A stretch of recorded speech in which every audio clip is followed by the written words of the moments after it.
நேற்று வரைக்கும் வீடு நார்மலாக இருந்துச்சு. இந்த வீடியோ எடுத்த அன்னைக்கு அப்படியே தலைகீழ மாறிடுச்சு அப்படின்னு தான் சொல்லணும். வருஷம் கணக்காக பரன் மேலே போட்டு வச்சுருக்க திங்ஸ் எல்லாத்தையும் இறக்க ஆரம்பித்தாச்சு. ஏன்னா ரெகுலராக பார்க்குறவங்களுக்கு தெரியும், நம்ம வீட்டுக்கு பெயிண்டிங் ஒர்க்கு ஸ்டார்ட் பண்ண போகிறோம். பெயிண்டர் ஆல்ரெடி கொட்டேஷன்லாம் கொடுத்துட்டு மெட்டீரியல் லிஸ்ட் எல்லாமே கொடுத்துட்டு போயிட்டாரு. 2 ரூம் காலி பண்ணி வைக்கணும் அப்படின்னு சொல்லியிருக்காரு. 2 ரூமில் இருக்க திங்ஸை கம்ப்ளீட்டாக ஹாலுக்கு வந்துருச்சு. ஹாலு அப்படியே தலைகீழ மாறிடுச்சு. மூட்டை முடிச்சோட தான் காணப்படுது. இப்போதைக்கு வீடியோ நடுவில் நீங்கள் பார்க்க ஆரம்பிப்பீங்க. எல்லாம் மூட்டையாக இப்போ பார்க்குறதுக்கு வீடு மெஸ்ஸியாக இருந்தாலும் சீக்கிரமாகவே இந்த நிலைமை மாறி பெயிண்டிங்லாம் அடிச்சுட்டு நம்ம வீடு புதுசாக மாறப்போகுது. Welcome to my channel. நான் உங்கள் பிரியா. என் சேனலை சப்ஸ்கிரைப் பண்ணி தொடர்ந்து ஆதரவு கொடுத்துட்ருக்கேன். உங்கள் எல்லாருக்குமே ரொம்ப நன்றி. இனிமேல் சப்ஸ்கிரைப் பண்ண போகிறவங்களுக்கும் ரொம்ப நன்றி. இப்போ தான் நம்ம சேனலுக்கு இந்த வீடியோ மூலியமாக தான் ஃபஸ்ட் டைம் வந்திருக்கீங்க அப்படின்னா சேனலை சப்ஸ்கிரைப் பண்ணி வச்சுக்கோங்க. அடுத்தடுத்து இந்த பெயிண்டிங் ஒரு சீரீஸ் மாதிரி வரப்போகுது. நம்ம ஹவுஸ் அப்படியே டிரான்ஸ்ஃபர்மேஷன் ஆக போகுது. அந்த அன்னைக்கு ஒர்க்கு ஸ்டார்ட் பண்ணின first day bedroom first clear பண்ணிடலாம் அப்படின்னு சொல்லிட்டு அந்த பரன் மேலே இருக்கிற திங்ஸ் எல்லாமே எப்போவாவது தேவைப்படும் அப்படின்னு வச்சுருந்த திங்ஸு, யூஸ் பண்ணாத பாத்திரங்கள், சபரிமலைக்கு போகும்போது யூஸ் பண்ணக்கூடிய துணிகள், எக்ஸ்ட்ரா இருக்கக்கூடிய லைட்டு. ஸோ நம்ம கடை வச்சுருந்தோம்ல, அங்கே நிறைய லைட்ஸ் நமக்கு எக்ஸ்ட்ரா இருந்துச்சு. ஸோ அது எல்லாமே பரன் மேலே போட்டு வச்சுருந்தது. நம்மளோட வீட்டில் மொத்தம் 3 பரன் இருக்குது. இந்த ரூமில் ஒன்று இருக்கும், அதுக்கப்புறமா இன்னொரு ரூம் இருக்குல்ல நம்ம வீட்டில், அந்த ரூமுக்கு மேலேயும் ஒரு பரன் இருக்குது, கிச்சனில் ஒரு பரன் இருக்குது. இந்த 3 லாஃப்ட்லேயுமே முழுக்க திங்ஸ் இருக்குது. இந்த பெட்ரூமில் இருக்கிற லாஃப்ட் தான் கொஞ்சம் ஆழமாக இருக்கும், பெருசும் கூட. குடும்பத்தில் எல்லாரும் மொத்தமாக கலந்து பேசி ஒரே முடிவாக எடுத்தாச்சு. எப்போவாவது யூஸ் ஆகும் அப்படின்னு எடுத்து வச்ச பொருள் எல்லாமே எடுத்து வச்சு வருஷம் கணக்காயிருச்சு. ஆனால் ஒரு தடவை கூட யூஸ் ஆகும் அப்படின்னு வெளியே எடுக்கவே கிடையாது. ஸோ அதனால் முடிவு பண்ணி தேவையில்லை, இது வரைக்கும் யூஸே பண்ணலை, பல வருஷமாக அது பரன் மேலேயே இருக்குது அப்படிங்கிற பொருள் எல்லாத்தையும் இந்த தடவை டீக்ளட்டர் பண்ணிடணும் அப்படின்னு முடிவு பண்ணிட்டோம். அதே மாதிரி நம்மளுடைய வீடு ஃபுல்லாக பெயிண்டிங் முடித்ததுக்கு அப்புறமா ஹோம் டூர், அதாவது எம்டி ஹவுஸ் ஹோம் டூர் எப்படி இருக்கும் அப்படிங்கிறதையும் நான் காமிக்கிறேன்.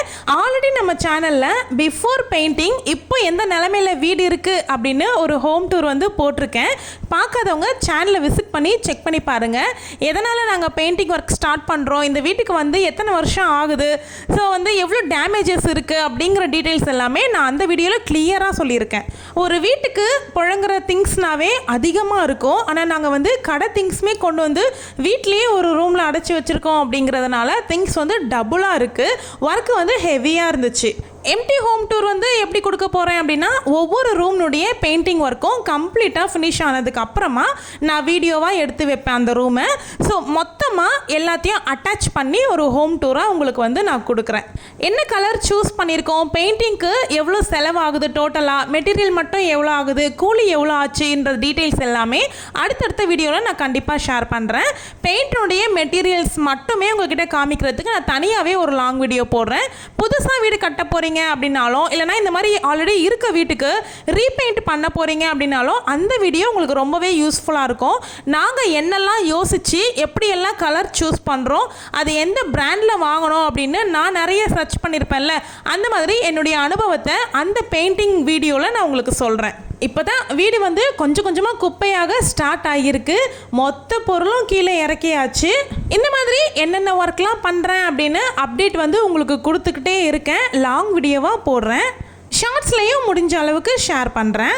இந்த வீடியோ நீங்கள் பார்த்துட்ருக்க டைமில் நம்ம வீட்டில் பெயிண்டிங் ஒர்க் ஒரு 40% அளவுக்கு ஃபினிஷ் ஆக ஸ்டார்ட் ஆகியிருக்கும். இந்த பெயிண்டிங் ஒர்க் 2 வருஷத்துக்கு முன்னாடியிலேருந்தே பண்ணணும் அப்படிங்கிற பிளான் தான். 2 வருஷத்துக்கு முன்னாடி என்ன அப்படின்னா, நான் ஒர்க்கிங் உமனாக இருந்தேன். அதனால் அந்த டைமில் என்னால் லீவெல்லாம் அதிகமாக எடுக்க முடியாது. அப்படிங்கிறதுனால நான் இதை தள்ளி போட்டுக்கிட்டே இருந்தேன். போன வருஷம் என்ன ஆச்சு அப்படின்னா, நம்ம வீட்டில் நம்ம பாட்டி இருந்தாங்க. ரெகுலராக பார்த்துருந்தீங்கன்னா உங்களுக்கு தெரிஞ்சிருக்கும். என்னுடைய பாட்டி வீட்டில் இருந்தாங்க. ஸோ அவங்கள இருக்கும் பொழுது இந்த மாதிரி நான் வீட்டை குப்பையாக்கிட்டு நான் பெயிண்டிங் ஒர்க்லாம் பண்ண முடியாது. அப்படிங்கிறதுனால போன வருஷம் அப்படியே அந்த வேலையை அப்படியே விட்டாச்சு. இந்த வருஷம் பண்ணலாம் அப்படின்னு 2 மாதத்துக்கு முன்னாடியிலேருந்தே யோசித்தது. முக்கியமாக இந்த வேலைகளுக்கு பயந்துக்கிட்டே வந்து நான் பண்ணாமலே இருந்தேன். 2 விதமாகவே இருந்துச்சு மனசு, பண்ணலாமா வேண்டாமா. ஏன்னா எனக்கும் ஹெல்த் வந்து இப்போ தான் கொஞ்சம் க்யூர் ஆகிட்டு வந்துட்டுருக்கேன். ஸோ நமக்கு வந்து ஆப்ரேஷன் முடிஞ்சு 7 மந்த் ஆயிடுச்சுல்ல. ஸோ பண்ணலாம் அப்படின்னு சொல்லிட்டு யோசிச்சு தான் இது முடிவு எடுத்தோம். ஹஸ்பண்ட் வந்து லீவ் போட்டால் தான் கண்டிப்பாக வேலையே முடியும். இவ்வளோ வேலையை பரன் மேலே இருந்தெல்லாம் இறக்க வேண்டிய விஷயங்களெல்லாம் என்னால் தனிப்பட்ட முறையில் பசங்களை வச்சுக்கிட்டு நிச்சயமாக பண்ண முடியாது. ஸோ அவங்க வந்து ஒரு 10 days அளவுக்கு லீவு போட்டிருக்காங்க. எந்த அளவுக்கு வேலை சீக்கிரம் முடியுதோ அந்த அளவுக்கு சீக்கிரமாக வேலைக்கு போயிடலாம் அப்படிங்கிற பிளானில் தான் ஸோ 10 daysக்கு லீவ் எடுத்திருக்காங்க. அந்த அன்றைக்கி நாங்கள் ஒர்க்காக இருந்தோம் அப்படிங்கிறதுனால டிஃபன் வந்து மோனிஷ் தான் செஞ்சு கொடுத்தான். எங்களுக்கு கார சேமியா செஞ்சு கொடுத்தான். அப்போவே சமைக்கலாம் முடியாது அப்படிங்கிறதுனால நான் முன்னாடி நாளே காரக்குழம்பு ரெடி பண்ணி வச்சுட்டேன். மதியத்துக்கு சாதம் மட்டும் வடிச்சிக்கலாம், தொட்டுக்கிறதுக்கு ஏதாவது மிச்சர் போல் வாங்கிக்கலாம். இப்போல்லாம் ஹோட்டலில் வந்து டிஃபன் எல்லாமே ரேட் அதிகமாகிருச்சு. ஸோ கேஸ் ப்ராப்ளம்னால ரேட்லாம் ரொம்ப அதிகமாகிருச்சு.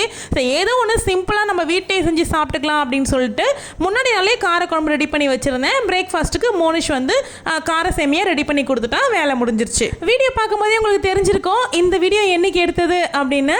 ஆமாம், நம்ம சிஎம் சார் வந்து பதவி ஏற்றார்ல அந்த அன்னைக்கு எடுத்திருந்த வீடியோ தான் இது.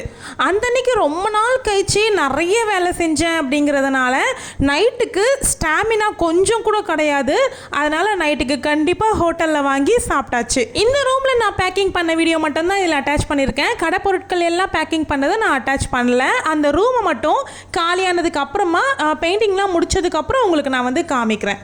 எக்ஸ்ட்ராவாக இருந்த பெட்ஷீட்ஸில் பீரோவில் இருந்த துணிகள் எல்லாமே போட்டு மூட்டை கட்டி வச்சாச்சு. பட் இந்த மூட்டைகள்லாம் துணி மூட்டைங்களே வந்து பாதி ஹால் நிரம்பிருச்சு. அதனால் பரன் மேலே எடுத்த பொருட்கள், துணிக மூட்டை இதெல்லாமே வீட்டை நிரப்பிருச்சுங்கிறதுனால 2 ரூமை எங்களால் காலி பண்ணி வைக்கிறதுக்கு ஹாலில் சுத்தமாக இடமே கிடையாது. கிச்சன்லேயே நான் எதுவும் பெருசாக எடுத்துகிட்டு போய் வைக்க முடியாது. ஏன்னா நான் கிச்சனில் பொருள் எல்லாம் வச்சுட்டேன் அப்படின்னா நான் நின்று சமைக்கிறதுக்கே கஷ்டமாக இருக்கும். ஏன்னா இந்த வேலை எல்லாமே நாங்கள் வந்து சண்டே பார்த்துட்ருக்கோம். எங்களுக்கு வெட்னஸ்டே தான் வந்து பெயிண்டரே வருவாங்க. ஸோ இடையில் 3 நாள் இருக்குது. நாங்கள் அதுக்காக சமைக்காமல் கிச்சனை பிளாக் பண்ணி வைக்க முடியாது. அதனால் யோசித்து எங்கள் வீட்டுக்கு எதிர்த்த வீட்டில் இருக்க அந்த அக்கா கிட்டே நாங்கள் கேட்டிருந்தோம், உங்கள் வீட்டில் ஒரு 4-5 நாளைக்கு நாங்கள் வந்து துணிகள் மூட்டைகள் எல்லாம் கொஞ்சம் வச்சுக்கட்டுமா, உங்கள் வீட்டில் இடம் இருக்குமா அப்படின்னு சொல்லி கேட்டிருந்தோம். ஸோ வந்து அவங்க ஒத்துக்கிட்டாங்க. பரவாயில்லைங்க வச்சுக்கோங்க, அதனால் என்ன அப்படின்னு சொல்லிட்டு அவங்க ஒத்துக்கிட்டாங்க. ஸோ அவங்க வீட்டில் எடுத்துகிட்டு போய் வச்சுக்கிறது தான் இப்போதைக்கு பிளானு. அதெல்லாமே நான் நெக்ஸ்ட் வீடியோவில் காமிக்கிறேன். இந்த காலத்தில் நம்பி ஒருத்தவங்களை வந்து திங்ஸை எடுத்துகிட்டு போய் வைக்கிறதுக்கு அவங்க அலோவ் பண்ணுறாங்கன்னும் பொழுது அதுவே எனக்கு ரொம்பவே சந்தோஷமாக இருக்குது. ஆல்ரெடி வந்து பெயிண்டிங் ஒர்க் பண்ணும்போது தம்பிங்க 2 பேரையுமே வந்து வர சொல்லி நான் சொல்லியிருந்தேன். பட் வந்து இந்த டைம் கூப்பிடல. ஏன்னா அவங்களுமே ஒர்க்கில் வந்து பிஸி ஆகிட்டாங்க. 2 பேருமே ஒர்க்குக்கு போயிட்டுருக்காங்க. நமக்காக அவங்க லீவ் போட போய் அவங்களுக்கு அதில் வந்து பிரச்சனை வரக்கூடாது வேலையில் அப்படிங்கிறதுனால நான் வந்து இந்த டைம் வந்து கூப்பிடல. நம்மளே பார்த்துக்கலாம்.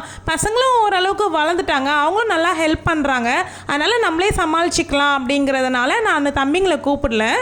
ஆனால் நிஜமாகவே சொல்கிறேன், காலியாக இருக்க வீட்டில் பெயிண்டிங் ஒர்க் பண்ணணும் அப்படின்னா அது ரொம்ப ரொம்ப ஈஸி. அழகாக நம்ம நின்றுக்கிட்டு மேல் பார்வை பார்த்து சூப்பர்வைசர் வேலை பார்த்தா போதும். இதை இப்படி அடிங்க, அதை அப்படி அடிங்க அப்படின்னு சொல்லிட்டு நின்றுட்டு இருந்தால் போதும். ஆனால் குடியிருக்கிற வீட்டில் நம்ம பெயிண்டிங் பண்ணணும் அப்படின்னா அது வந்து வீடு காலி பண்ணின்னு வர்றதை விட பெரிய கஷ்டமான வேலையாக இருக்குது. வீடு காலி பண்ணின்னு வர்றது கூட நம்ம அந்த பழைய வீட்டில் வந்து திங்ஸ் எல்லாம் பேக்கப் பண்ணி ஒரு வண்டியில் ஏற்றி இன்னொரு வீட்டில் கொண்டு வந்து இறக்கிட்டோம் அப்படின்னா முடிஞ்சுது. அந்த ஒரு நைட்டில் 2 நாளில் அந்த வேலை முடிஞ்சிடும். திங்ஸ் எல்லாமே பொறுமையாக எடுத்து அரேஞ்ச் பண்ணிக்குவாங்க. ஆனால் இந்த வேலை இருக்குது பாருங்கள், 2 ரூமை காலி பண்ணி வைக்கணும்னு சொன்னாங்களா, இப்போ நாங்கள் 2 ரூமை காலி பண்ணி திங்ஸ் எல்லாம் கொண்டு போய் ஹாலில் வைக்கணும். அவங்க இந்த 2 ரூமுக்கு பெயிண்ட் அடித்து முடிப்பாங்க. திரும்பவும் நாங்கள் எடுத்து வச்ச திங்ஸ் எல்லாத்தையும் மறுபடியும் எடுத்துகிட்டு வந்து அந்த மூட்டைகள் எல்லாத்தையும் இந்த ரூமில் வைக்கணும். திரும்பவும் ஹாலில் இருக்க திங்ஸையும் நாங்கள் காலி பண்ணி அந்த பருத்தி மூட்டையும் தூக்கிட்டு வந்து இந்த ரூம்லேயே வைக்கணும். அதுக்கடுத்து கிச்சனுக்கு பெயிண்ட் அடிப்பாங்களா, ஸோ கிச்சனில் இருக்க திங்ஸ் எல்லாத்தையும் கொண்டு போய் அந்த ஹாலில் கொண்டு போய் வைக்கணும். அங்கே பெயிண்ட் அடித்து முடிச்சதுக்கு அப்புறமா திரும்பவும் எல்லாத்தையும் கொண்டு போய் பழையபடி அடுக்கணும். ஒரு நாளில் கரகாட்டக்காரி மாதிரி வீட்லேயே 10 தடவை சுற்றி சுற்றி வர வேண்டியதாக இருக்க போகுது. அது எல்லாமே உங்களுக்கு வீடியோவில் காமிக்க தானே போகிறேன், நீங்கள் பார்க்க தான் போகிறீங்க. ஸோ பெயிண்ட் மெட்டீரியல்ஸ் எல்லாமே வந்து டியூஸ்டே வந்து இறங்கிரும். அது எல்லாமே நான் என்ன வாங்கியிருக்கேன், என்ன கம்பெனியில் வாங்கியிருக்கேன், எவ்வளோ குவான்டிட்டி வாங்கியிருக்கேன் அப்படிங்கிறது முதற்கொண்டு எவ்வளோ அமௌண்ட் ஆச்சு அப்படிங்கிறது எல்லாமே தனியாக நான் உங்களுக்கு ஒரு லாங் வீடியோவாகவே கொடுக்குறேன். அந்த மெட்டீரியல்ஸ் வீடியோவை முடிஞ்ச அளவுக்கு நான் நாளைக்கே போஸ்ட் பண்ணுறதுக்கு ட்ரை பண்ணுறேன். அப்படி இல்லை அப்படின்னா ஒரு 2-3 நாள் கழித்து போஸ்ட் பண்ணுறேன். நீங்களும் பெயிண்டிங் ஒர்க் ஸ்டார்ட் பண்ண போகிறீங்க, இல்லை புதுசாக நீங்கள் கட்டிகிட்ருக்க வீட்டுக்கு பெயிண்ட் வாங்க போகிறீங்க அப்படின்னும்பொழுது உங்களுக்கு அந்த வீடியோ ரொம்ப ரொம்ப யூஸ்ஃபுல்லாக இருக்கும். ஸோ சேனலை சப்ஸ்கிரைப் பண்ணி வச்சுக்கோங்க. இதுக்கப்புறமா வீட்டை அடுக்கிறதுல தான் இருக்குது. எல்லாமே முடிச்சதுக்கப்புறமா மினிமலான திங்ஸாக வச்சுக்கிட்டு அழகாக அடுக்கணும் அப்படின்னு நினைக்கிறேன். பார்க்கலாம் எந்த அளவுக்கு அது சாத்தியமாகுது.